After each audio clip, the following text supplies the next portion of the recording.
What's up? What's going on? What's good, everybody? We are now checking in. This is the May 16th, 2021 episode of the Boxing Source Radio Show. I am your host, James Bell, the leader of the Boxing Source. You know what it is. You can follow us on social media through Facebook, Twitter, and Instagram. And of course, we have the YouTube channel, right? And we got a good number of things here that we're going to be talking about. We got three major topics that we're going to be going over. Talking about the live action that happened on Saturday night and looking ahead to, a fight that, some people within the sport of boxing feel like isn't getting that much attention. But we're going to give that particular fight lots of attention.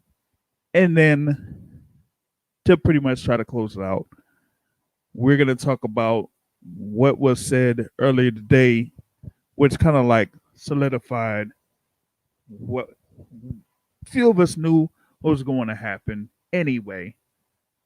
You just needed a date.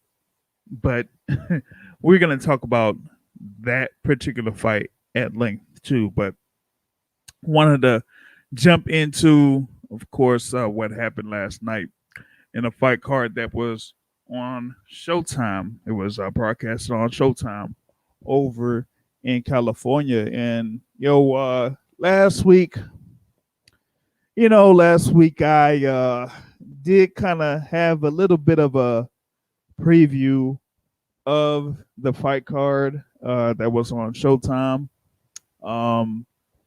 And I wasn't all too high on, the fight card going into it, with the exception of the main event.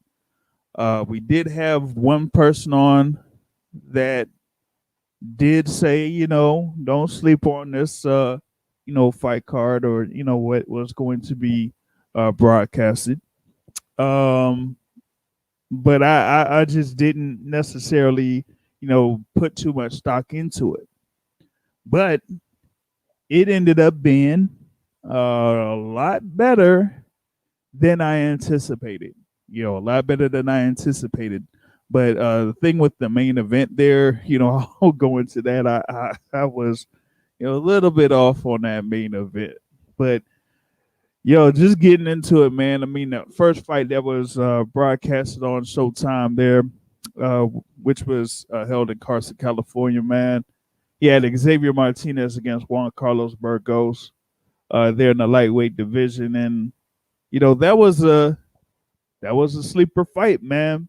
Juan Carlos Burgos came in there to fight, and he definitely gave Xavier Martinez a fight. Xavier Martinez came in there undefeated. Was pretty much on the rise there in the lightweight division. And Juan Carlos Burgos, was there with 4 losses. He is a veteran, of course. Had his fights against the likes of Devin Haney and Hector Tanajara and Mikey Garcia. And he was like a late replacement for Xavier Martinez. So he only had like about, a week or two to prepare for this particular fight. But he went in there and he gave a fight to Xavier Martinez. And, I thought it was a good little scrap between both of those guys. There were, multiple times when Burgos was backing up Xavier Martinez, backing him up to the ropes, was able to score, a good amount of times over the course of the fight. And Xavier Martinez had to, dig a little bit to, get back at Burgos.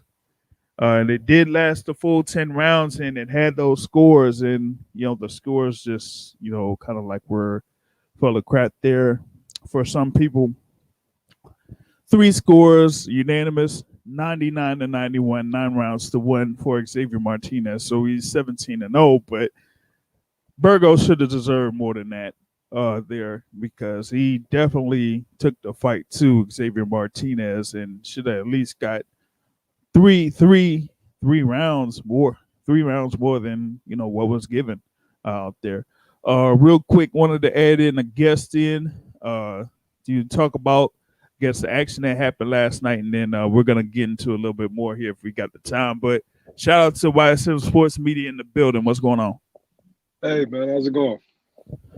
Chilling, man. Chilling. Just going over the thing that happened on Showtime, man. That first fight with Xavier Martinez and Burgos, man. I mean, I thought Burgos was just gonna, be in there and, just not give the effort that he did against Xavier Martinez. But him being a veteran, he's been in a lot of these fights, and it's not like he got taken out by the likes of Devin Haney or anything like that. Like, he's never been knocked out. So, he definitely was there to take the fight to Xavier Martinez. And, I thought it was a lot closer than what the judges indicated in that fight.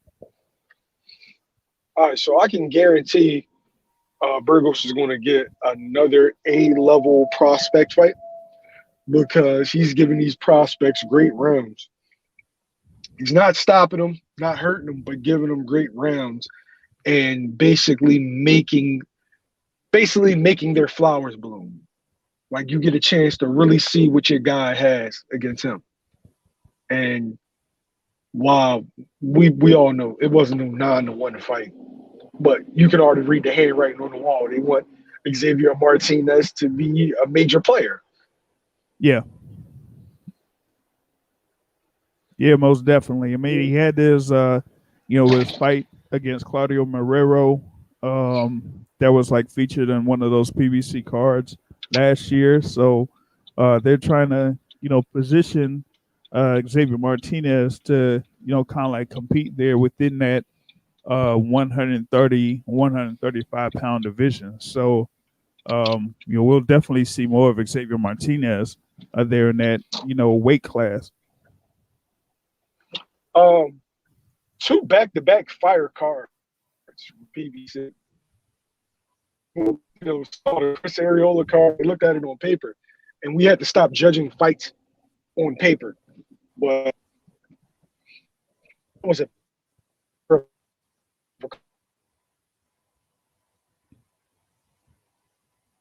Hold on, what was that? Brandon Figueroa it wasn't the fight that I wanted, but it was the fight. You know what I'm saying? Yeah. Like, I asked for that fight, but I should have. You know what I mean? Right. Yeah, man. And I mean that result, like I was kind of like surprised at that particular result of that main event, man. And it was just that was a good, action fight, from start to finish there, from those two. And the co-feature bout there with former world champion Daniel Roman and Ricardo Espinoza, that was a good little scrap, especially within those first 5 rounds. But after round 5, you kind of like seeing the difference in class between Roman and Espinoza, as Roman was just tagging Espinoza from like round 6 on, especially with like his left uppercut. Man, it was like after like round 7 and 8, I thought they were going to stop that particular fight because Espinoza was like, his nose was looking a mess, but he was able to get through those 10 rounds. It was just that he didn't have enough to stop Daniel Roman. And I think that, Roman is going to, try to get back into that race there for a world title at super bantamweight. It's just, there's just so much talent there within that particular division, man. And we know what's going to happen in September 11th. So actually, he might be part of that card on September 11th. Don't be surprised if he's part of that card. I mean, I wouldn't be. I would imagine so. I would imagine that whoever wins, they'll get Daniel Roman, and not like a tune-up, but in a lower tier fight, like a mid-tier fight, might be a co-main event on somebody's big card. You know what I mean? Yeah, man. And the only thing is, there's like one guy that that might be lined up for him, but I don't know if Roman would be able to take that particular fight there, and that's against Rais Salim.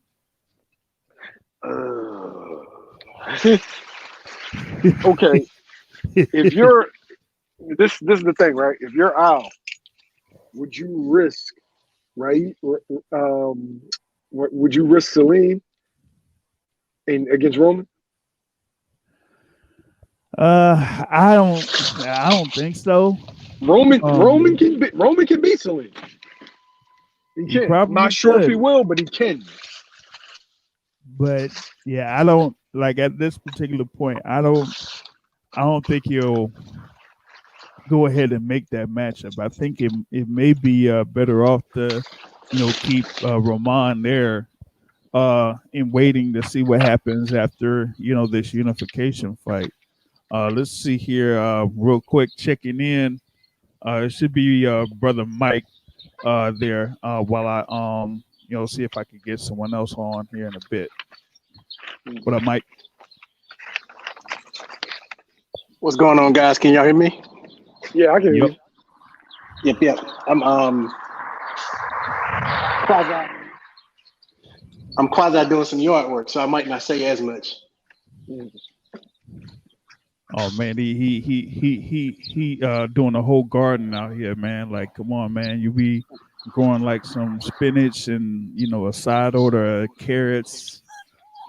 Hey man, I'm in a subdivision and everybody else yard look nice. I'm just like, damn, am I missing something? Hey man, don't get those housing authorities coming after you, man. I'm trying to tell you, somebody knocked on my door the other day.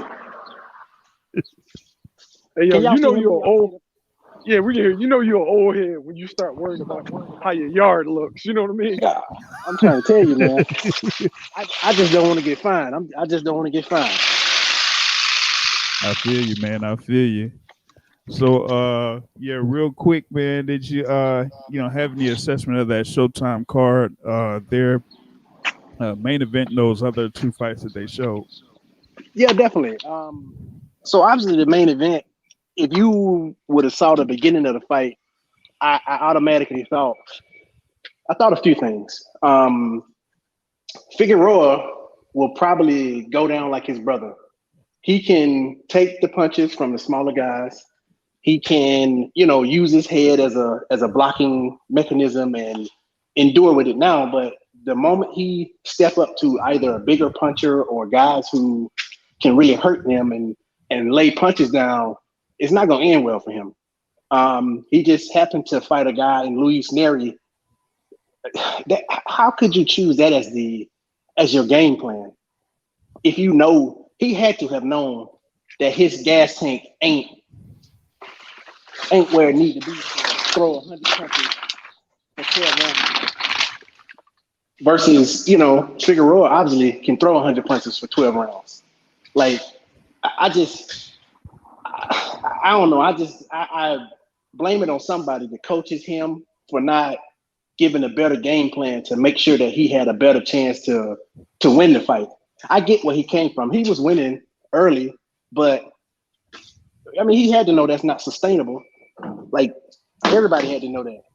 I'm a bit disappointed in like their strategy to do that, because there's no way he was gonna sustain. Like, once I started seeing round 3, I'm like, yeah, he look a little, the pre looks of somebody looking winded. You could just see that the beginning of the end is beginning, and you could just see that Figueroa was just coming on. He just slow and steady punishment. So I mean, he did what he needed to do, but I think that style will betray him eventually. What I gathered from it, Mike, is that age-old adage: the good big man is going to beat the good little man. The good big man can withstand what the good little man is giving out. And basically, he just absorbed it. Like, I didn't know the size difference was that glaring. And he reminds me of his brother in a sense that when his brother was at the lighter weights, he was an animal. Because all he was doing was walking smaller guys down, absorbing the punishment, and giving out his own. But as soon as he got to the higher weight classes, he's looking like Jim Carrey and Me, Myself, and Irene.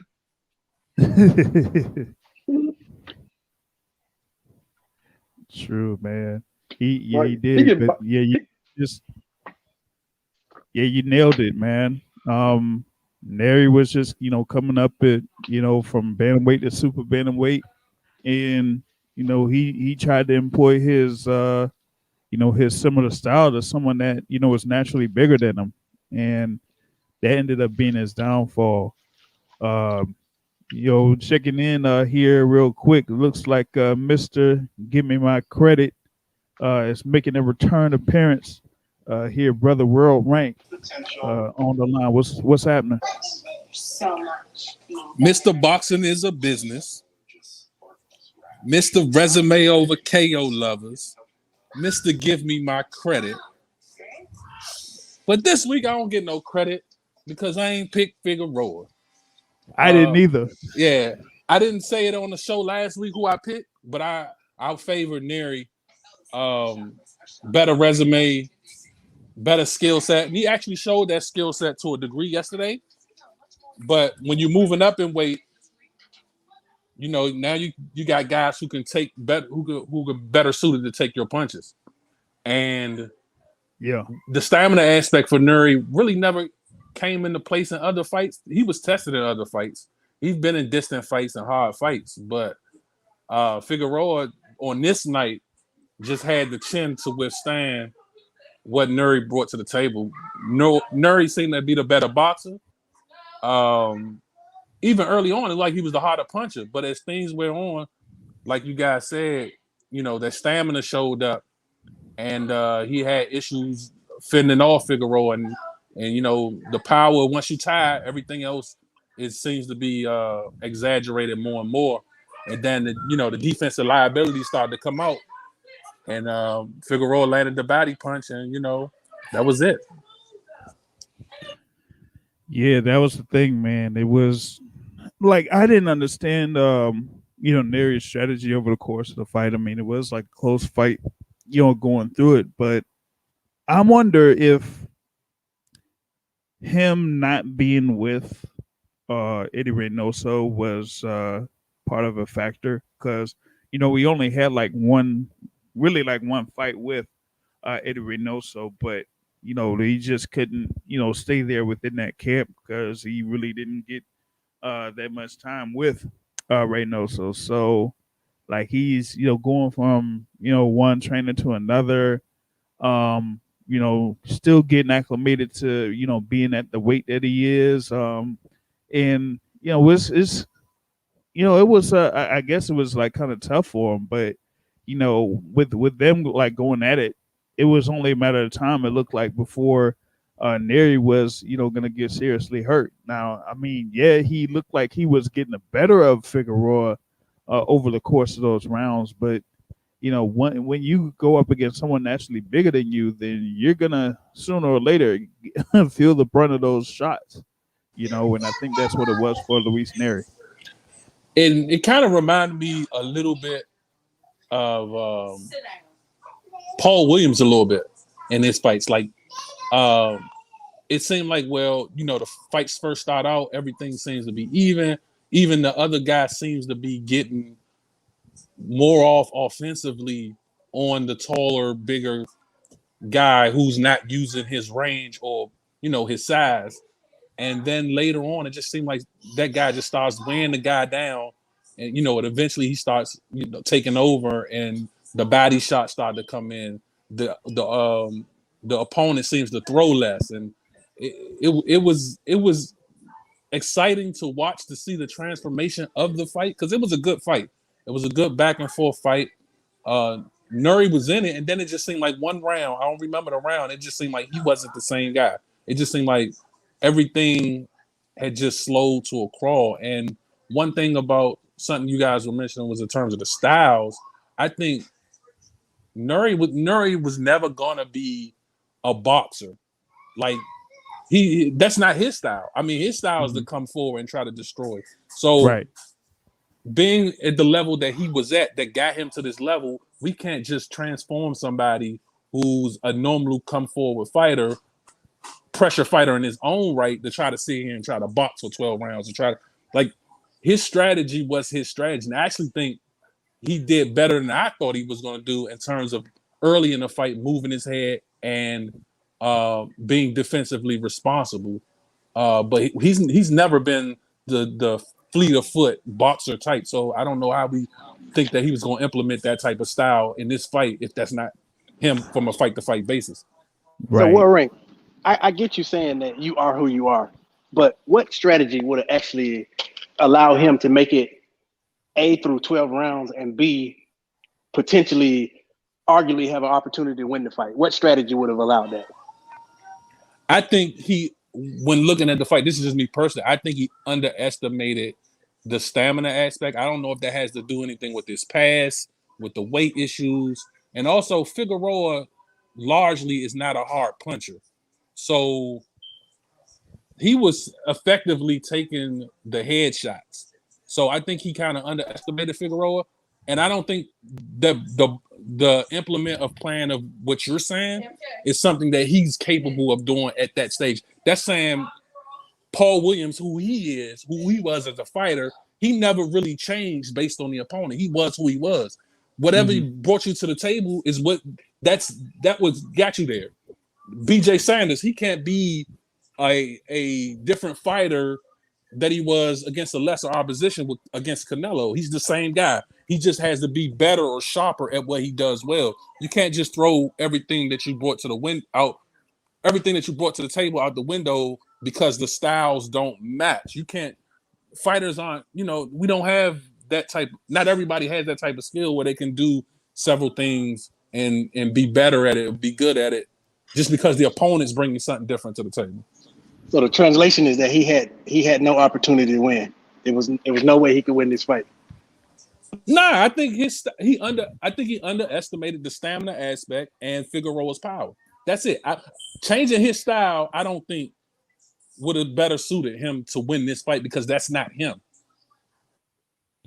Yeah, and I don't think he could have done something different with a guy like a Figueroa, because I mean he's coming there as a shorter fighter, with the smaller reach. So the best strategy he had was to try to come forward and get as close to Figueroa as possible and do his work. And so his best work was trying to back up Figueroa, get him to the ropes, and scores shots there.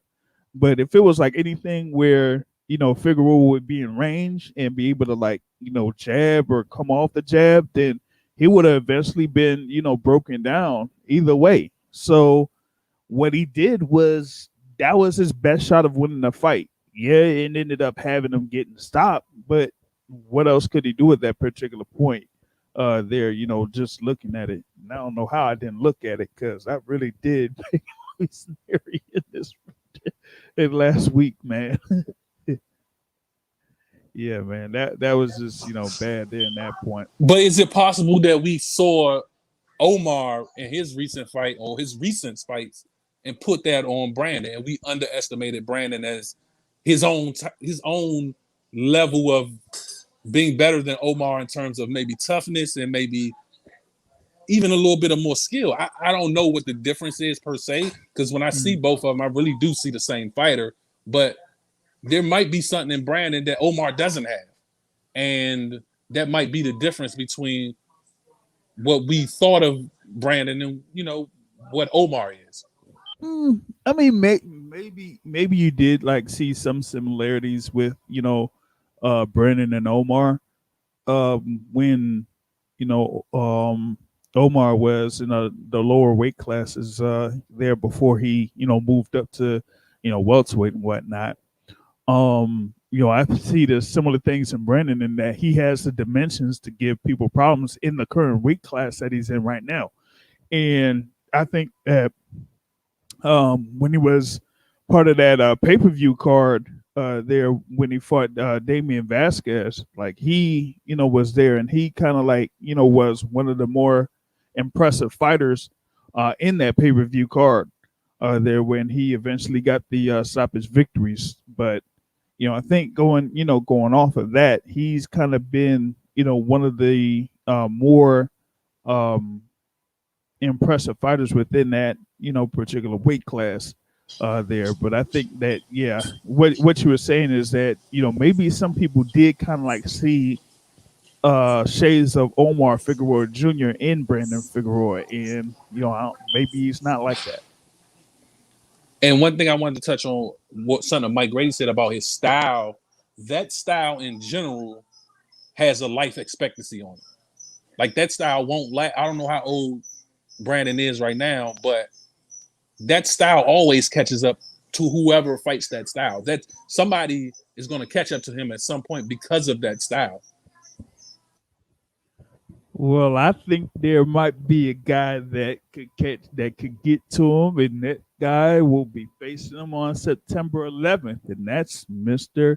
Stephen Fulton. And Fulton was there, in Carson, California, watching the fight live, and before the fight, he kind of like felt like Figueroa was going to win that fight, and that it would. If he was going to end up facing Figueroa, it'd be, probably a little bit more of a challenge to him. But, I just feel like, with Cool Boy, Stephen Fulton there, he's going to be, really working towards, getting to, Brandon Figueroa and then eventually breaking him down. I mean, he's in the gym regularly anyway. He kind of like stops in and out there in some of the gyms. He's out there sometimes there with Boots Ennis over there in Philadelphia. And but yeah, he's definitely been putting in work. I know that it's been some time since he had his fight with Angelo Leo, earlier this year, but even when I was speaking with him a few weeks ago, he was trying to see if he could fit in a fight. Once they announced like the thing with Nery and Figueroa, he wanted to see if he could get in a fight in between, at that point until September 11th. But he's gonna, stay in the gym, stay sharp, and he's gonna see like, okay, I see what we got here with Brandon Figueroa, and it's gonna, end up being a, pretty good matchup there. And I think with Figueroa's win, it's gonna give Figueroa himself some momentum there against Stephen Fulton. But I think that's going to be a good scrap overall. He got like a good 4 months before that fight happens, so it'll be a while before they get it on in the ring though. Their styles, and this is just not Figueroa and Fulton, but you throw Roman in there, you throw even Espinoza, the guy he fought, and I was talking trash about Espinoza, so let me give him credit because he came in the fight yesterday, and he made it a good, entertaining fight. But you mix Aleem in there. A lot of those guys at the top, man, those style matchups are great style matchups. So we got a lot to look forward in that division because all those guys make entertaining fights, and all those fights can be made because they're on the same side. We ain't got to worry about no politics or nothing. So 122 is looking. I mean, they got a champ at 122 that's not affiliated with PBC, but for the most part, those guys are fighting each other and they're doing it in entertaining fights. Yep, no doubt. Now, got another person checking in live here with the Boxing Source. Mr. Chef. Mr. TTP. Check it in, man. What's going on? Not much, man. Everything's good. What's up? What's up, guys? What's up, Mad Mike Grady? World Rank. Been a long time, man. Good to talk to you again. But real quick, let me say this, because I know you guys already talked about the fight. How many times in boxing do we get the actual matchups that we actually want to see, right? Now, granted, 122 is not a glory division per se, but there's still good fights on it, as we saw last night and as we see going forward. And the best thing about it, it looks like the next matchup that we do want to see is Figueroa versus Stephen Fulton and everything. And like Warwick said, it's a good thing that it's on the same side of the street, so that makes the fight easy to make. And if that happens, good for us and good for boxing, because so many times that we're actually robbed of the matchup that we want to see And sometimes when we do get to see them, they're either past the expiration date, things like that. Because I know so many people here definitely want to see Amir Khan versus what's my man name? Kell Brook. This guy. Yeah, everybody wants to see it right now. Everyone's clamoring for that fight. And yes, that's a joke. That's a joke. But it's still, like for that, back when that fight was had a good would have had a good following. But at this point now, because of BS being both sides, that fight is well past its expiration date. No one cares about it. Neither one has relevance in at 147 or 154. And so if they do fight, it's like I said, it probably will be a stinker and everything. At this point, that can only be a hit over there across the pond. But look forward to the possibility of Fuller and Figueroa. That's the fight that we want to see. And given the fact that Fuller had COVID last year and had to miss his title opportunity, came back and finally got a title and has the opportunity to unify, so that's good for him. That's a good story right there. Definitely a good story. Yeah, I mean, you would have Stephen Fulton there in 2021. He'd be able to win the WBO title and would have a shot to win the WBC title within the same year. And that would be a very, very good year for Stephen Fulton if he's able to pull that off. But yeah, going off what you're saying there, as far as fights getting made and the best fights possible getting made. Like here at 122, you're pretty much, kind of like getting it there. I mean, you did have Daniel Rahman. He was, a former champ. He did, have the loss against Marajan Akhmadaliev. But, now he's, there on the, PBC side, and he's had, a couple of fights there under PBC, had a very impressive performance last night and gets himself, back in the hunt there for, a world title. May take a little while for him to, get there. But in the meantime, he still has, a few matchups that are available for him there at the 122-pound division. In the meantime, like we were saying, September 11th, you're going to have the unification, Brandon Figueroa versus Stephen Fulton there. So, I mean, it's going to be, a good little round robin of sorts there in the 122-pound division, while we have it, because, I think that, all of these guys have a good shot of, being among the top guys within that weight class. So, that's what it is right there. And then, like I said, with the, that last fight that, happened there with, Martinez and Burgos, man, that was, also a good little scrap there too. So, Showtime, had themselves a very good card there last night, and it was better than I expected. So I guess I got to give some type of another, apology for, Burgos, because he came to fight too, even, despite being like 50 years old, he gave Martinez a good fight. And one thing I do want to mention about people fighting in the same divisions, like if you look at, welterweight with Porter, Thurman, Spence and all those guys, they fought each other. Then you look at 140, you get Josh Taylor fighting Ramirez. Like a lot of times these fights are going to get made if they're by the same guys. And that's why we get in the problem of Spence and Crawford not fighting, because they're not promoted by the same guys. And it just seemed like for whatever reason, when they not promoted by the same guy, these fights seem to not happen. But when they are promoted by the same guy, the fights it's much easier, and they seem to actually happen when they're promoted by the same people. And hopefully we can do some type of cross promotions and make sure that these fights happen. But it looks like the best way these fights are happening is if they with the same promoter. Yeah, I mean, we do, have those type of things there where, we have a lot of issues because of cross promotional dealings. But there are sometimes when you do get those fights, you could get something like a well, we see it multiple times with Bob Arum and Eddie Hearn. They've worked together for multiple fights. I mean, you had unification fight there with Ramirez that he was able to get, so that he could, be a unified champ first before getting his fight here against Josh Taylor. So he had the thing there with Maurice Hooker, and they were able to make that fight happen. The thing with Vasilomachenko fighting, guys like Anthony Crawler and Luke Campbell.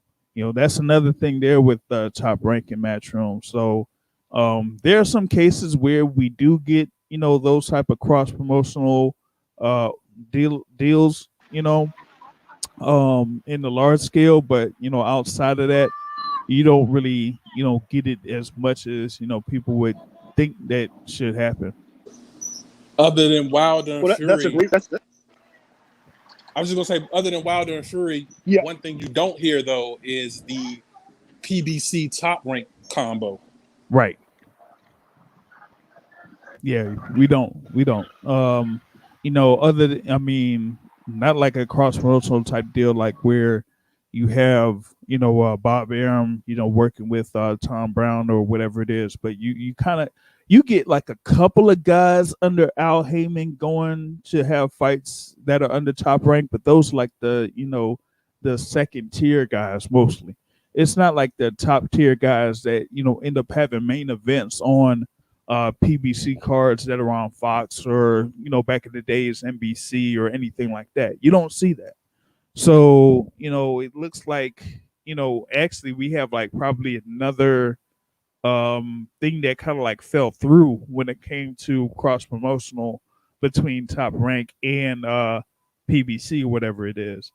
There. Hopefully I'll be able to touch on that a little bit later there. But Terrell, you had something? Yeah, I was just going to kind of recap what you guys just spoke about back when Fury Wilder fought the 2 times. At that point, there's a tremendous amount of money on the line, so it made sense to get those fights done and Top Rank and PBC. That made sense. And like you said, Jay, a lot of times on the second tier, you typically don't see that.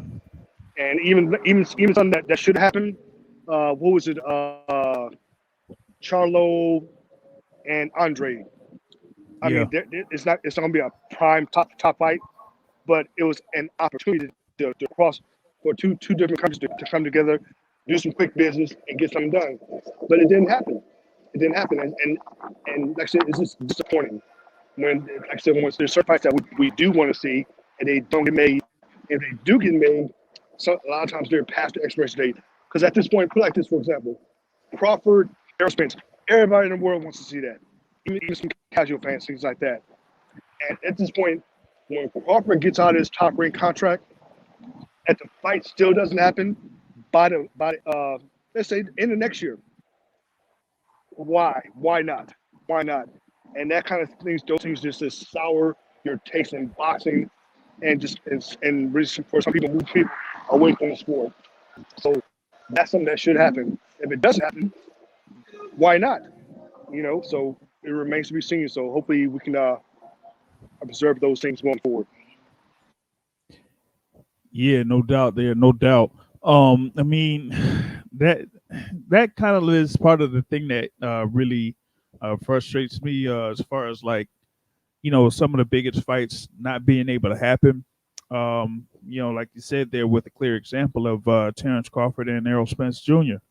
That it would have to take, Terence Crawford either being a free agent or kind of like signing with the PBC or having being under advisement of Al Heyman. But I mean, it's not any different than, what happened a while ago, years ago, when you have Floyd Mayweather Jr. And there were multiple fighters that, were brought up as a potential opponent for Floyd Mayweather Jr., but with him not being with Top Rank anymore, the fight didn't happen. And one of those clear examples was when Miguel Cotto was under Top Rank. He was able to, fight all those guys. He was able to fight Manny Pacquiao, the Antonio Margaritos, the Joshua Clottys, and all of them.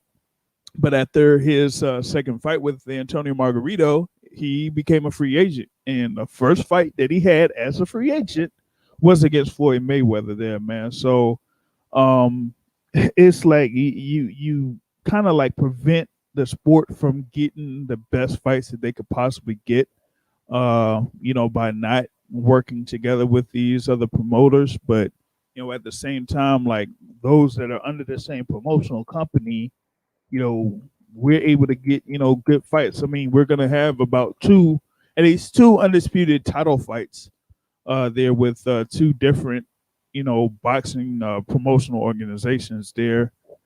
And then we have one that's going to be a joint promotion that I'll talk about a little bit later. But, going into, what's going to happen next weekend, man, you're going to have that undisputed title fight at super lightweight, Jose Ramirez and Josh Taylor. And I think it's one of those fights where, it's one of the rare occasions where that these two guys are the two top fighters in the division. Ramirez, like I said, he was able to get the win over Maurice Hooker. He has a win over Victor Postol. And Jose Zepeda as well, while he was was champion there at super lightweight. Josh Taylor, of course, winner of the World Boxing Super Series, did have his win over Regis Prograis, Ivan the Beast Baranchik, and Ryan Martin. And the thing with Josh Taylor is he's had a string of fighters where the last 5 fights, their record had been what I'd say about 80 wins total and 1 total loss there. But I think this will be a very good matchup between these two fighters. Josh Taylor is kind of considered to be among the top fighters pound for pound, but Jose Ramirez is not really considered that, for some reason. But I think this is going to be a very good fight between these two, and it's something where you can't really say that either fighter is highly favored. Because they have their strengths and they have their weaknesses on both sides. With Josh Taylor, he has a little bit of boxing skill, but also may have some deficiencies on the inside. I saw that against Regis Prograis. And I still felt like Prograis was the one that kind of, eked it out, but they gave the, decision to Josh Taylor there. And, we seen sometimes with Jose Ramirez that he has, a couple of lapses there in the ring, sometimes. So I think it's going to be a very good fight, between those two guys. And something that's going to, really decide who's the better fighter there at super lightweight. The undercard, you're going to have Jose Zepeda there against Hank Lundy. I still don't understand how Hank Lundy was able to get into that particular fight. Shout out Hank Lundy though. And Elvis Rodriguez there also at super lightweight is, one of the young up and coming prospects that they've had there under Top Rank.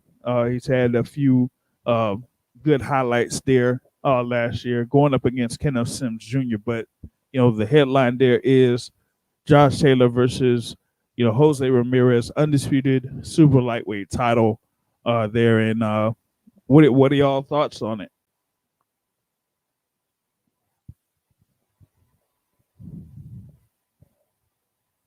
Or World Rank, you back on too? Yeah, so this is going to be a very good fight, very entertaining fight. The one question I have is really the key to the fight. Will Ramirez be able to get in on the inside like he did against Hooker? We all know his inside game is what sets him apart from everybody else at 140. And if he can get on the inside of Josh Taylor, who is going to be the boxer in this fight, and if he can, especially going to the bat and kind of wear down Josh Taylor, that will be the key to the fight. Because if he doesn't, this could be a schooling type fight. So it's imperative for Ramirez to be able to get in on the inside, because that's where his bread is buttered. So that's going to be entertaining to watch. Also, you had talked about the pound for pound talk and things like that. And this is right before I got on, there was a question made, and this could actually apply to both of them. And the question was, if Josh Taylor win, would his resume be better than Crawford's resume? Not at 140, but Crawford's overall resume. And I think him or Ramirez, the winner of this fight resume is much greater than Crawford's resume. And a lot of people have Crawford in their top pound for pound, which is valid on certain levels. But if you're talking resume, the winner of this fight could be considered, I actually would put them as the number 2 pound for pound fighter in the world based on resume. So it's very, for that aspect of it being a unified champ and just some of the names that they have on their resume, including this fight, this is really important in terms of the pound for pound. And also Ramirez could be a future opponent of Crawford's if he wins. So that's a vested interest also in this fight. Yeah, and that's a interesting part about it as far as like their resumes are concerned. I've kind of like went through their resumes. They're at 140 pounds, and we talked about it multiple times in the past leading into this particular fight that both of these guys have had fights against top level competition, that are better than what Terence Crawford had. Just straight up. I mean, it's not Ricky. They weren't facing a Ricky Burns. They weren't facing guys of that particular level. I mean, they did have, all of them have had fights against Victor Postol, yes, but outside of that, it's a stark little difference there with the resumes of Josh Taylor and Jose Ramirez to Terence Crawford at 140 pounds. Now, I wanted to add in someone here to kind of like go into this fight a little bit, but also I guess we got to give him his credit because he did call that last night's card was going to be a fire card, and that is the president of the Deontay Wilder fan club, Mr. Matthew Brown, MVO represent. Yo, what kind of bullshit we talking about that these 140 chumps gonna have a better resume than Crawford? First of all, let's look at the common opponent, Victor Postol. Crawford fought Victor Postol coming off a Lucas Matisse victory in his absolute prime, and Crawford had no issues with Victor Postol. He basically shut him out. Now, these guys who are in their prime, Ramirez and Josh Taylor, they went life and death with a washed-up Victor Postol. So we're supposed to believe that their resume is better just because they have quote-unquote top names of the division. The division is not that good. That's how I measure the top names. How good is the division that you're fighting in? And it's not at all. How do we even know that Regis Prograis is not the number 1 person at 140? A lot of people thought he beat Josh Taylor, and we all know Jose Ramirez ran far away from fighting him. So we can't even say that the winner of this bout is without a doubt the best guy at 140, but they're number 2 pound for pound. Get out of here with that, man. It's nonsense. All right, I'm back on. I want this. So you take out Postal. No, we can't. No. See, okay. So let's not take out. Okay. So let's not take out Postal. Let's compare everything else that those guys did to Crawford. Okay. Let's compare everything else at 140. So, let's say the Regis fight was even for Taylor. That's still a better opponent than anything else Crawford did. How? What you mean how? If he's still going life or death with washed up Victor Postal, wouldn't that suggest that maybe the division itself is not that good? So being the top guy in a bad division, what exactly does that really mean? How are we criterion how weak the division is? What is that criteria? So let me throw one thing. Postal was number 2 when Crawford fought him. So how is that, or arguably number 1 when he fought Crawford? Because there was some division. Go ahead. The division wasn't good when Terence Crawford fought in it. It has never been good. Ain't none of them fighters good. No offense. That's my opinion. I'm gonna let y'all get y'all thing, but it's never been good. That's just my. Let me throw How something in we, real quick for 140 going forward. So let real quick. So what about Tank Davis? We know he got a fight coming up. If he goes ahead and wins a secondary belt and good, and then boom has another fight this year, defends that belt and stays at 140. How good would the division be then with a Tank Davis at 140, unified champion, boom, all that stuff, and just starting to fight each other? How good would 140 be then? I would say it depends on how Gervonta Davis looks. I don't think he's going to beat Barrios. I think Barrios is too big. Barrios is basically a welterweight. And even though he's listed at like 5'10", from what I've heard, Barrios has actually grown and he's actually like 6 foot, 6'1" now. So I don't anticipate Lil Tank beating Barrios in the first place.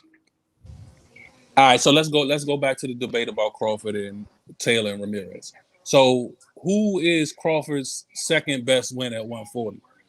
I guess you would say Felix. Who was that? Who was the guy? Diaz. Felix Diaz. Come on, bro. Oh my goodness. Now I agree that Diaz is a good fighter. He was a good fighter, but He's a gold medalist.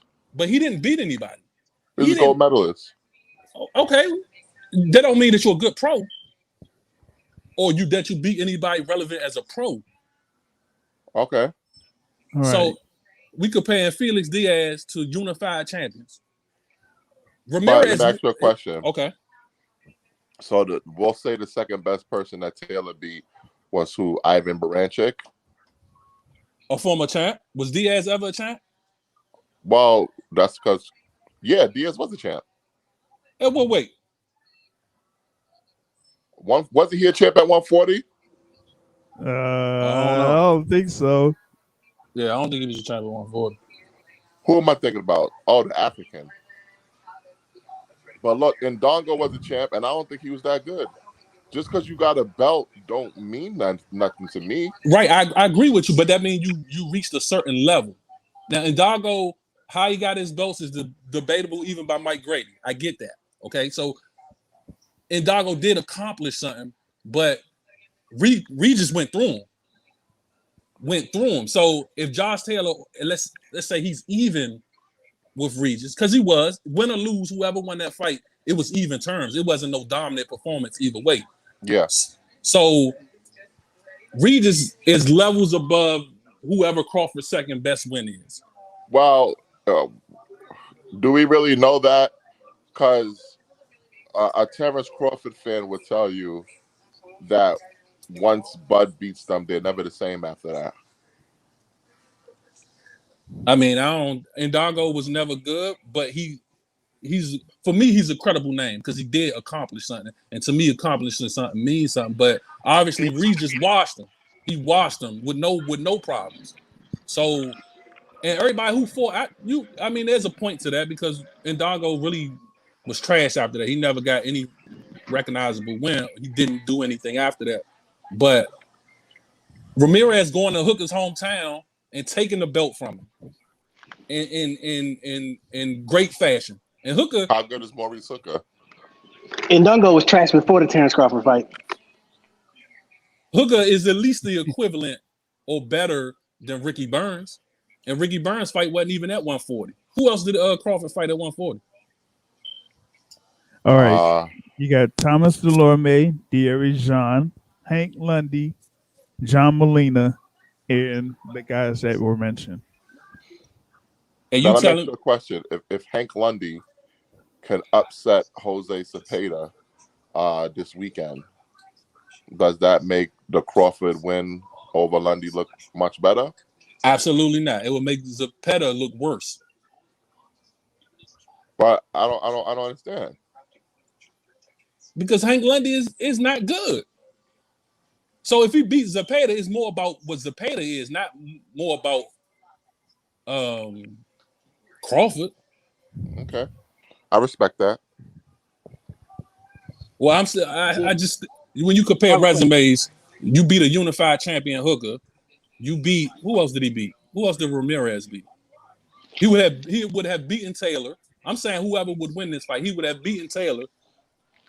That's 2 wins right there, taking 2 belts from 2 people. Zepeda, you got Antonio Roscoe, and they beat Amir Imam for the belt. Well, I guess on paper, if we're talking accomplishments, then you can say that they have a better resume at 140 than Terence Crawford. But I just don't see them getting no wins off of Terence Crawford, though. Yeah, you can have a better resume and still not be a better fighter. But I'm always talking in the aspect of resume. I can't really talk about who's better because they didn't fight. I don't have no knowledge of that, but I have to speak on what they did do as opposed to what my eyes tell me. I have a question for y'all. If Chris Arreola won a belt, does that then make him any better or worse than he already is? Let's just say he won a belt at heavyweight at some point. Well, what you're asking is the Andy Ruiz question. Andy Ruiz was in nobody's top 10 or 15 before he beat Joshua. Now, all of a sudden, you can't even get Andy Ruiz out of the top 5. So, like, I guess I think people overrate belts. I'm not the belt counter kind of guy. I just want to know who it is that you beat, how good they were, because. But how do you prove how good they are? That's what we get in the debates from. How do you prove how good someone is? How do you? Who they beat? Who do they fight? What condition did they fight him in? Like, listen, as long as you have a Michael Jordan, you're always gonna have the Karl Malones and the Charles Barkleys and guys the Patrick Ewings who couldn't get no chip. But does that mean that they weren't great? No, they just weren't as good as the greatest person of all time that they happen to be in the same era. Sometimes you're just born the wrong time. And these guys that was fighting Crawford, born the wrong time. He lorded over them. Yeah, I don't know if that's a sign of Crawford being great or those guys not being good. Like, how can you tell how good, like, someone is if they didn't beat anybody? Like, we say, okay, Felix Diaz, like you said, he was a gold. He won the gold in the amateurs, but he wasn't really a good pro. So is he good? Like, how do we rate if someone? That's what we get when you start talking secondary wins. How do you tell somebody, like, we know the A-level guys, but how do you tell B and C-level guys? Like, to y'all, is Victor Postal good? Depends. Is Lucas Matisse good? See, that's what I'm saying. Like, where's the level that stops at to tell us that someone's good? Like, I don't know what that level is. Where do we stop saying someone's good or somebody's not good? Where's that level? It's always subjective. We know that. I mean, unless these guys all fight each other like a round robin, then we'll never know who is who. All we got to do is trust our eyes. That's it. But, or trust the resume. Or trust the resume. See, but a lot of times resume is a function of opportunity. You see how Canelo snatched up 3 belts at 168. I don't think any other fighter at 168 would have even had the opportunity to go belt collect and fight for the belts. But because it's Canelo and because he's the money guy, he can fight whoever the hell he wants. Yeah, we can all look at the eye test and be wrong. Like, how many times have you looked at the eye test and said this dude was going to be the goods? Or anybody that looked at the guy with the eye test and said he was going to be the goods, but he wasn't the goods. So either way, true. You look at it, it could be, like you said, subjective.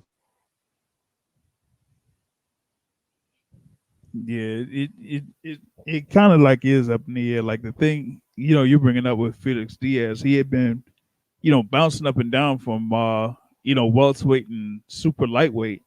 And, he had his fight against, Terence Crawford, gets stopped, and then he ends up losing his next fight. But that's, him going up to 147.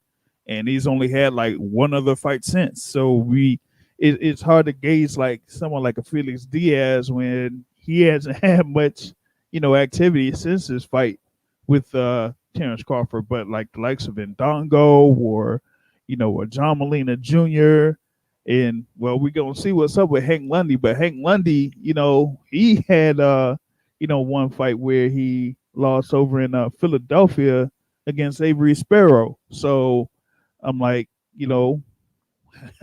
how would someone really gauge him? But I kind of side with Royal Rankin when he said like if Zepeda loses to Hank Lundy, it kind of like that kind of like rubs off on Zepeda because like if you having losses to Abdulayev and Avery Sparrow, back in 2018 and 2019, and then Hank Lundy has a couple of 8-round bouts before his fight against Zepeda, then if Zepeda loses there, like, yeah, that says a lot about Zepeda.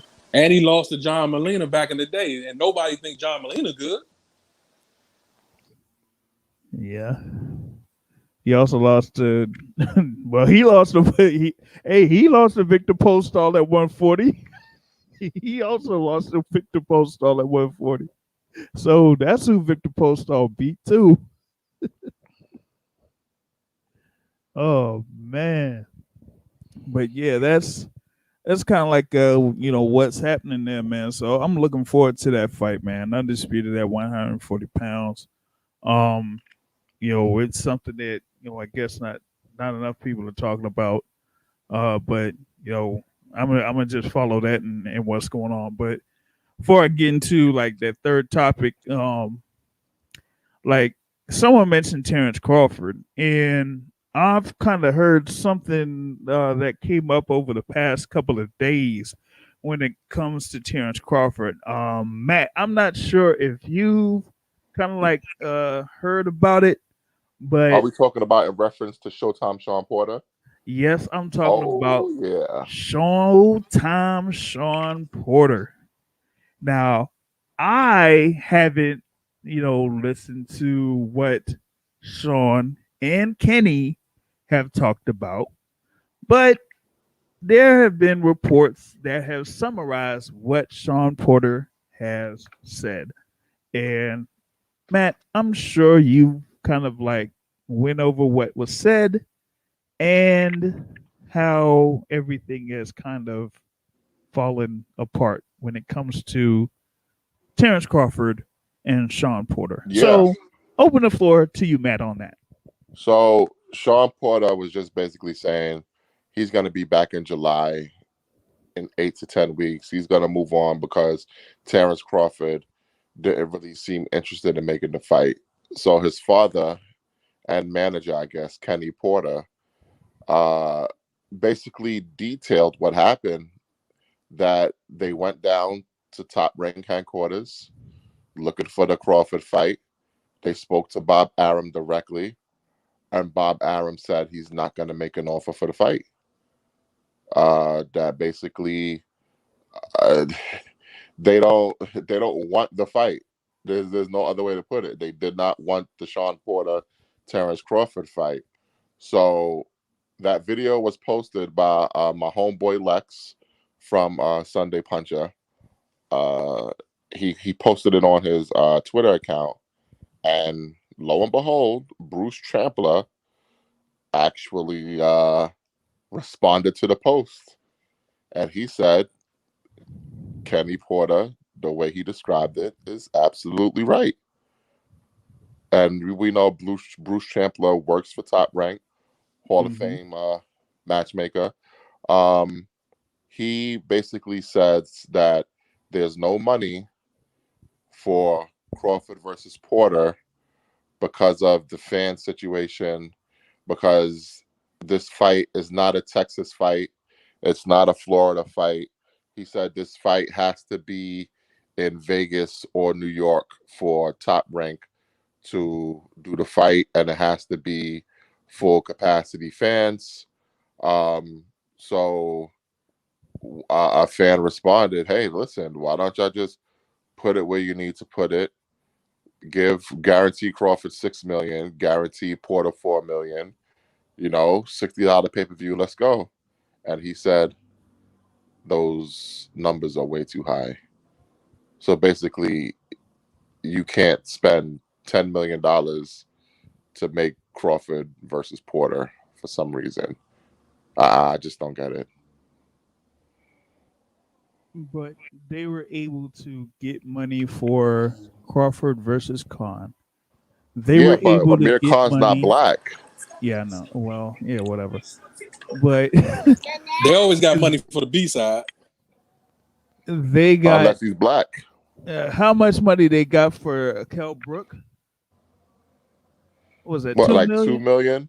2 million, And pretty much, because he said, basically two oh, because million. the UK is gonna buy it. Listen, two black American fighters, the level of Crawford and Porter, will do well enough on pay-per-view for everybody to make money. I don't like the disrespect of the black dollar. I really don't, because that's all it basically is. Because they're saying they're not going to make money off of it. Well, how can you say that? Like, we're dying to see Terence Crawford mix it up with one of these PBC welterweights. And Showtime Sean Porter is the kind of guy and the kind of style that the fans would love to see Terence Crawford get a taste of. And what better way to build the Spence fight by having that real comparison of Spence versus Porter and then Hmm. Crawford versus Porter? Yep. I don't get it. So That my was question is, who is this September fight that Bob Arum says they're going to have with Terence Crawford that's not going to be a top-ranked welterweight? Who's going to be that fight? Because we could eliminate Pacquiao. We know that's not happening. We could now eliminate Showtime Sean Porter because they ain't got no money. And now Porter is just going to go in July, so they're going to be on a different timetable. We know that they didn't want to make the Keith Thurman fight, which is another sellable fight. Nobody cares about Danny Garcia anymore, so you can't sell the fans on that. That's gonna be DOA on pay-per-view. Who is Terence Crawford going to fight? So I have a question. What you mean you don't get it? There's no given that Terence Crawford comes out on the other side of the Sean Porter fight with a W. That's the simplest answer that I could ever give anyone on why it doesn't make sense to make that fight with Sean Porter. Why it's not worth it to. But we're just gonna sit around and wait for a dispense fight. I'm not. Me either. So, like, I don't get it. Like, who is Terence Crawford supposed to fight then that we care about? Little Yeah, Virgil? and I tell you what. So you definitely gave the entire litany of names that we would care about, and this makes Yeah. Pacquiao not gonna happen. Basically anybody in PBC not gonna happen. So who else is there? What's the kid name from Golden Boy? Spanish Virgil ball. Ortiz. That Mario group. I mean, no one really wants. Yeah, and that's not a big fight that we want to see. And at this point, what does beating that kid do for Terence Crawford? Now, I tell you, we talked about this before. The only one that will give us some interest would be the fight Boots Ennis. And at this point, once again, if Crawford beats him, what does it do? What will it do for him? I mean, Yeah, Boots would you interest pretty us, much named but the entire people Boots that is we a care about. nobody. Right. That ain't gonna happen. So, like this, in regards to Crawford, they have definitely missed out big on making some kind of statement. Because at this point, there's no one else that we actually care about Crawford out of Spence and things like that. So if he doesn't fight Porter, who is it? Who's left? Now, my question to Matt is this. Now, I mean, people were talking about, capacities with Texas and Florida, and, we've had some type of, decent crowd for Dignity Health Sports Park with that Ruiz Areola fight. But over in the state of New York, aren't they trying to fully have full capacity in the sporting events there in New York? Yes. So how can you not have a fight of that magnitude in Madison Square Garden? They full of it. My whole thing is, even if you're gonna say, oh, there's not enough fans, Why can't that fight be in Texas? Texas is not too far from Nebraska. You're telling me that the Nebraskan, the Omaha people, they won't travel to Texas for Bud Crawford in a big fight against Showtime Sean Porter? You're telling me Top Rank don't have a Mexican or two that they can put on that undercard to help sell some tickets also? If they really feel like it's not gonna move the needle, I just don't get it. Man, and the whole thing with the pay-per-view too. Didn't they see what happened with Spence and Porter? Like, Exactly. come on. They don't respect the black dollar, JR. Yeah, I know. They don't. They just don't. So that's why it's kind of like leaning towards, if there's going to be any fight for Terence Crawford to have, it's going to be against Virgil Ortiz. And I've kind of like, dropped hints at it ever since, Oscar De La Hoya dropped the picture of him with Bob Arum a couple months ago. I said, they're talking about, a possibility of Terence Crawford and Virgil Ortiz. This was before I don't think that's Ortiz. happening. You don't think that's happening either? No, because I've seen like something with Virgil Ortiz that he might have a fight in July or something. Yeah, but what just came out about Oscar? That he's attempting to move Golden Boy over to Triller. Oh, yeah. So why would he put one of his few bankable stars on an ESPN platform when he's trying to get 9 figures out of Triller? Oh man, that don't make no sense. Yeah. So, is there any way it's Regis Prograis?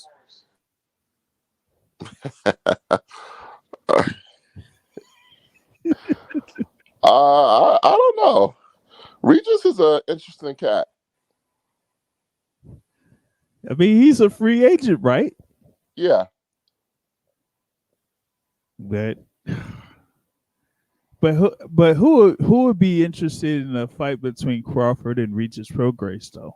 Maybe like their families.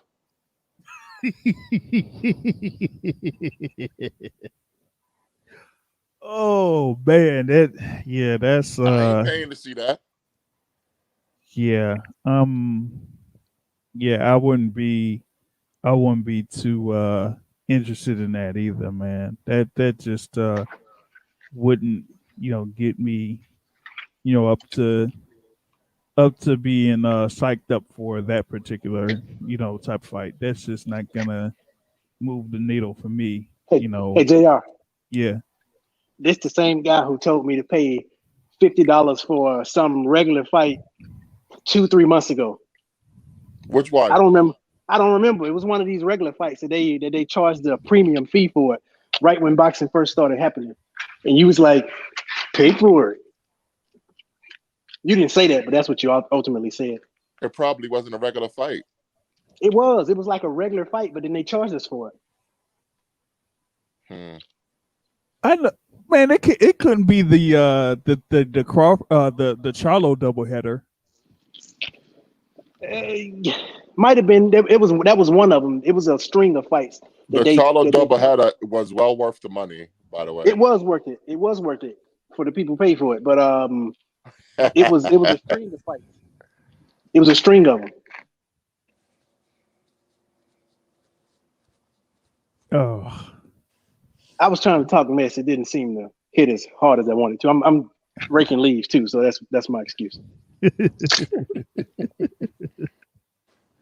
Oh man, but yeah, that's like a whole nother situation there within the welterweight division, and we haven't like seen anything kind of like be announced on a larger scale at welterweight, because at least from the PBC side, like most of those fights are going to be televised on Fox, and they haven't like put out a schedule like how Showtime has. They usually just announce things a couple of weeks before those fights actually happen. So that is, I guess, a wait and see approach, for that. You know what I mean? But that's one other topic that I wanted to get into. But now I'm going to get into the other major topic, something that may really bother one person on this particular panel. But I got to go through it. You folks know what it is, so I'm going to just run this clip, and then we're going to go ahead and talk about this topic. Let's go. Hey there, it's Tyson Fury, the Gypsy King. Got some massive news for you all, guys. I've just got off the phone from Prince Khalid of Saudi Arabia. He told me this fight's a 100% on. August 14th, 2021, summertime. All eyes of the world will be on the Kingdom of Saudi Arabia. And I cannot wait, repeat, cannot wait to smash Anthony Joshua on the biggest stage of all times. This is going to be the biggest sporting event ever to grace the planet Earth. Do not miss it. All eyes on us. Peace out. God bless. See you all in Saudi! And there is the words of Mr. Tyson Luke Fury. It's funny you got that queued up, JR. Did you queue up the same video from July of last year when he said the same thing? I didn't hear you queue that one up. No. Oh, okay. I wasn't going to queue that up because What about the one where he was fighting December 5th against Ajit Kabayel? Did you queue that one up? No, I didn't queue that one up. But could you queue up a video of anything in reference to what's happening with the arbitration? Can you Listen, we don't need to queue up anything with that. That is a private matter that is going to be settled. Okay. All I'm saying is that Tyson Fury and Eddie Hearn announces these fights every single week, but yet Bob Arum came out today and said, "Oh, by the way, we still didn't sign no paperwork." Okay, so what are we announcing? Let me know when the fight is official. Okay, so when they have all of the details when it comes to financials, which a report has been put out, when they have details about television rights and everything like that has been basically leaked out, that the date for this particular fight has been disclosed, then what else is there? Do we have to wait until actually August 14th, 2021 when both of those guys step into the ring? Is this going to be similar? Is this going to be similar to what we actually witnessed yesterday when we had Christopher Lovejoy versus Mahmoud Char? Is it going to take it to that particular level? Yeah, because here's the thing. And one thing I didn't mention that I was waiting for that bullet for this conversation. During the whole Terence Crawford debate that Mr. Bruce Trampler was having on social media, he dropped a little bombshell. He said one of the other reasons why Crawford versus Porter don't make no sense, especially for July, is because they expect Errol Spence Jr. to have a pay-per-view in July, and Tyson Fury has a pay-per-view in July. So if they're supposed to be fighting in Saudi on August 14th, then why did Bruce Trampler say that Tyson Fury has a pay-per-view in July?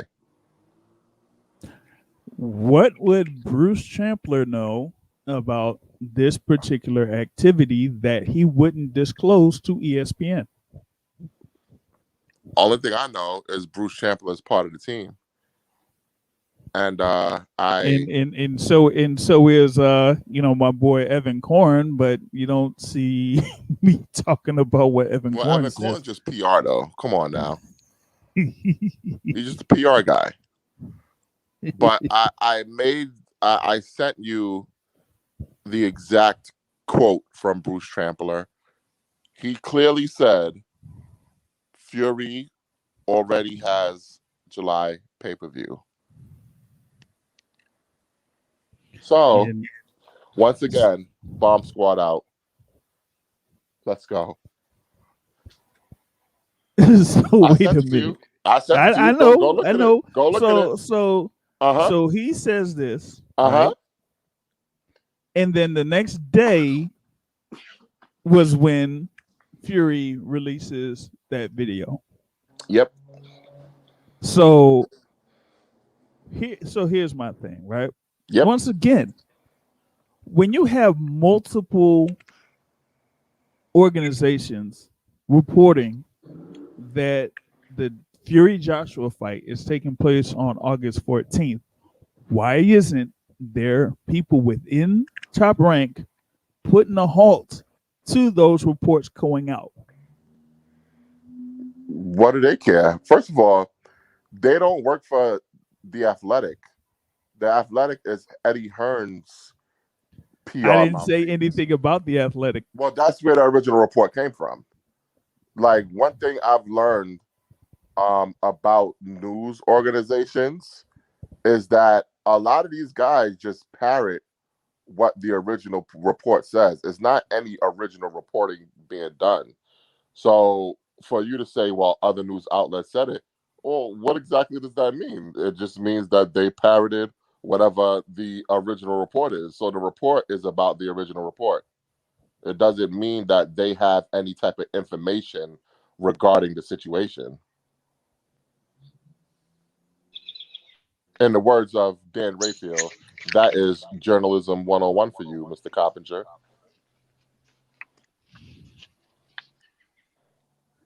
So, but here's another thing, though, right? So, you mean to tell me that going what Bruce Trampler said, right? Okay, let's see this. It says your numbers are very high, and I have forgotten Spence, but July is only 2 months away. Plus, Fury already has July pay-per-view. Saw Sean Porter and Dad Kenny this week, but first need to see what champ Bud will accept, then approach Sean. And that's from yesterday. So how is it that Sean Porter had already stated that he was moving on from his statements that came, I guess, before this post from Bruce Trampler? Because he don't feel like Bud is going to want to fight. That's all that is. Well, I have to check what Bud Crawford is saying because, yeah, this Bud's is been awfully silent. Yeah, he's mad quiet about it. I know that. Yeah, he's been awfully silent about it. But back to this this Tyson Fury and Deontay Wilder thing. So what do we know? You're a conspiracy guy, JR. You really are. Okay. I know you think I don't know what conspiracy means, but in my mind, you are definitely a conspiracy guy, right? Yes. What happened this week with Tyson Fury? Okay, what happened? What has happened with Bruce Trampler and what he's posted? Oh, I'm not worried about Bruce Trampler. Let's talk about Tyson Fury. No. You were the one that sent me this particular thing from Bruce Trampler. Yeah. Okay, right? Mm-hmm. So here's my question for you, right? Why would he make that post, right?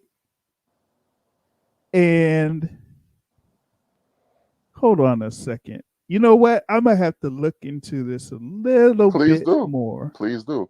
But let's get back to because I am on Bruce Trampler's Twitter page right now. Go to tweets and replies. And I'm looking at this thing here, and he said, let's see. Let me see here, because this is because I'm trying to look at this thing. because I'm trying to follow the thread, and let's see, because he says this thing here about multiple multiple scenarios. Let me hold on before I get this thing going. Let me add Mike back on here on this thing here, so he's on this thing. But yeah, there's a lot of stuff that I'm seeing through this thread. Okay. Because Bruce is talking about a lot of stuff, but also this is the same Bruce Trampler that a few hours ago retweeted the same video that I just posted from Tyson Fury. So, what is it that Bruce Trampler is actually stating here? Listen, let's talk about something. What happened with Tyson Fury this week? What, his wife? No. Pray for Israel. So. You mean that? Now you see where I'm going. Oh, you mean that? You talk about conspiracy. Oh, yes. So Tyson Fury was dominating the sports news cycle because he went from Mr. Free Palestine to pray for Israel. And the backlash did not stop after he tried to lie and say someone else posted it from his account. Some unknown person, get off of my account. Like, he thought the public was stupid, okay? Just like he thought the public was stupid when he tested positive for nandrolone, but all of a sudden he was depressed and was on a coke bench for 2 years. But whatever. So he was dominating the news cycle for all the wrong reasons, okay? And now he makes this video, this proclamation. The fight's on, guys. No one's talking about the Israel-Palestine controversy anymore. All we're talking about is, wow, guys, the fight is signed for August 14th in Saudi Arabia. Mm-hmm. What he's doing is washing the news cycle. Oh, so he's trying to wash his hands over all that. Okay. Yeah. Let's see. So back to this Bruce Trampler guy. And this Hall of Famer Bruce Trampler. Come on, show him some respect. You saying all right, hold on. Like he's a nobody. This Bruce Trampler guy. Hey, wait a minute. Who's the writer that's a Hall of Famer? This is Bruce Trampler, baby. Who's that guy that's a Hall of Famer that I keep saying dressing as a Hall of Famer? Oh my God, I can't even think of his name right now. Oh, me neither. I don't know. Man, I don't believe it. But let me see. So even in that particular thread, there's something there that kind of like says that, okay, that Bruce made the statement that Fury has a pay-per-view in July, and that came from him. Okay. Bruce, in a response, said, quote, "Very fluid situations. Didn't mean to mislead you. Fury Joshua or Fury Wilder. Bud defending against Manny. Every day is a new story. Bear with us." So, as of yesterday, you're telling me Bruce Trampler confirmed that Fury Wilder is still on the table. That's what I got out of what you just read. I don't think it's really still on the table. I really don't. You hope it's not because you hate Deontay Wilder. No, here's the thing. Here's the thing about it, right? What have I said in reference to the procedure with Tyson Fury and Deontay Wilder? That it's what? The term that keeps coming up is arbitration, right? Mm-hmm. Now, with arbitrations, that is usually for something in reference to a settlement No. That's and not a true. resolution. That is not true. Oh, it's not? There are two types of arbitration according to the American Courts Association. Okay, and I did look this up. You have the binding arbitration, which is whatever the arbitrator rules, both parties are legally bound to it, and it can only be appealed in a court of law under very, very, very narrow circumstances. Okay. And then what you have is non-binding arbitration, where basically the ruling that the arbitrator makes is more of an advisement, but both parties have to sign off on it. Okay. From what I was told, Wilder and Fury has binding arbitration. So if the arbitrator rules that Deontay Wilder is indeed owed a third match, then that is what's going to happen. It has nothing to do with a monetary settlement. Okay, but here's the thing on that. Where is the confirmation that this procedure is in reference to a third match? That's everything we've heard from Deontay Wilder in his interview with Brian Custer. Also, that's everything we heard from Frank Warren and Bob Arum, where their position was that the third match expired.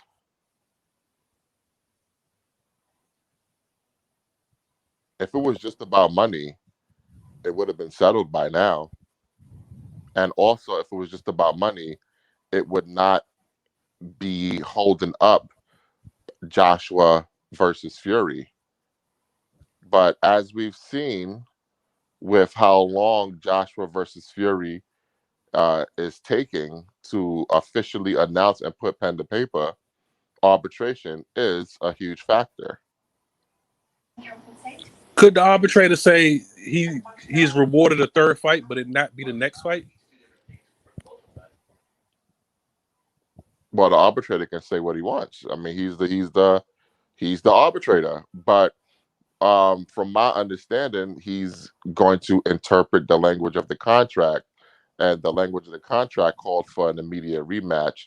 So I don't anticipate the arbitrator saying, well, he gets a third match, but it doesn't have to be next. I don't anticipate that. There's a reason why Deontay Wilder is back down in Alabama training, because it's go time. Blood in my eye. He wants revenge, and he wants it in blood. Glass a glass, eye for an eye.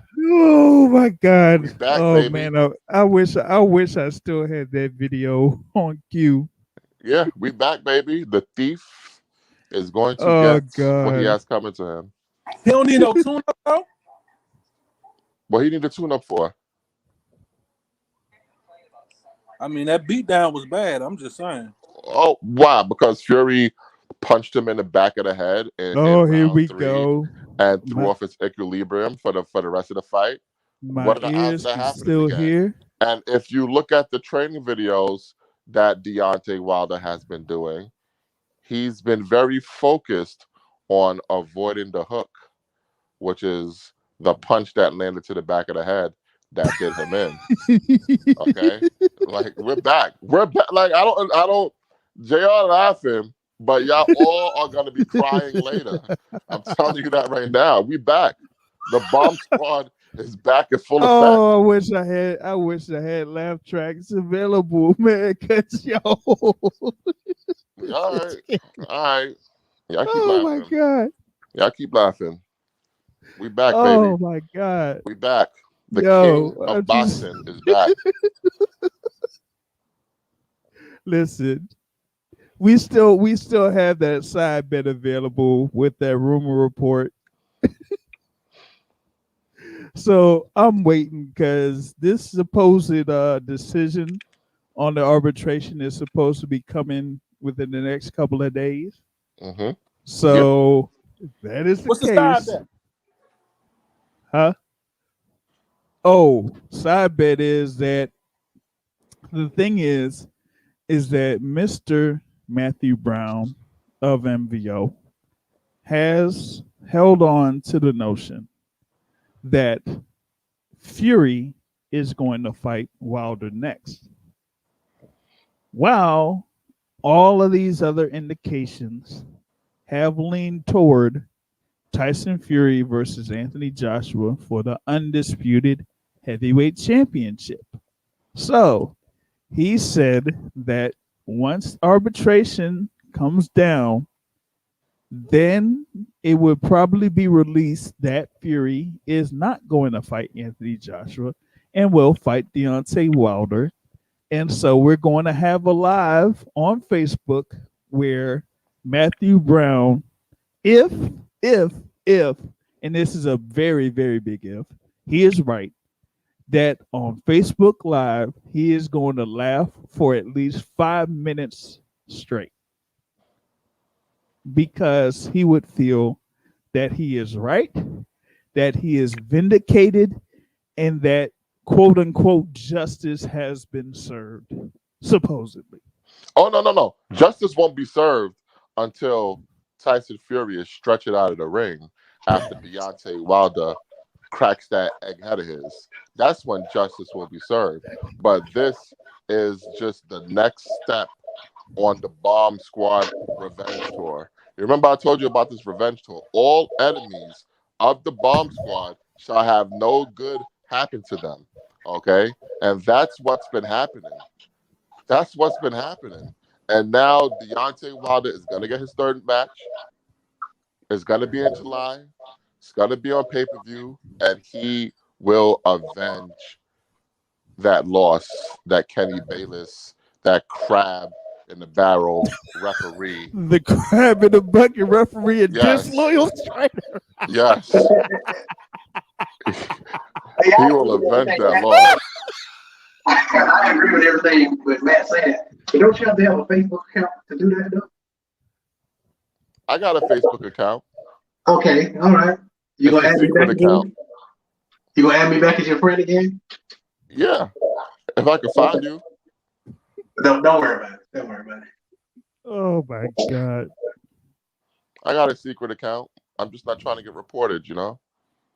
I don't want to get banned from Facebook again because I don't have any more fake phone numbers to use to make a new account.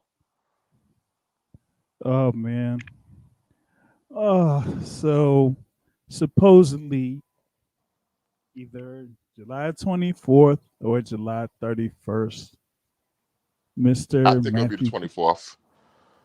says that pay-per-view will take place. Yep. We shall see. And once we get this result, the whole world will bear witness to what happens. But for now, we have an undisputed title fight scheduled for my God. August 14th. And with that being said, that is what we got for the heavyweight division. And Deontay Wilder right now seems to be holding the proverbial bag. And on that note, that brings an end to this podcast on May 16th, 2021. Big thanks for everybody that has contributed to this particular episode. And we will be back at it once again next week as we go over that undisputed super lightweight title fight between Jose Ramirez and Josh Taylor. And like I say at the end of every show, folks, the point of boxing is to hit and not get hit, not to stand and trade. On that note, folks, I'm out. Have a good evening, everyone. Squad! That was pretty confident there, man. I'm kind of surprised at that, but we'll see what happens. Thanks, everyone. We out.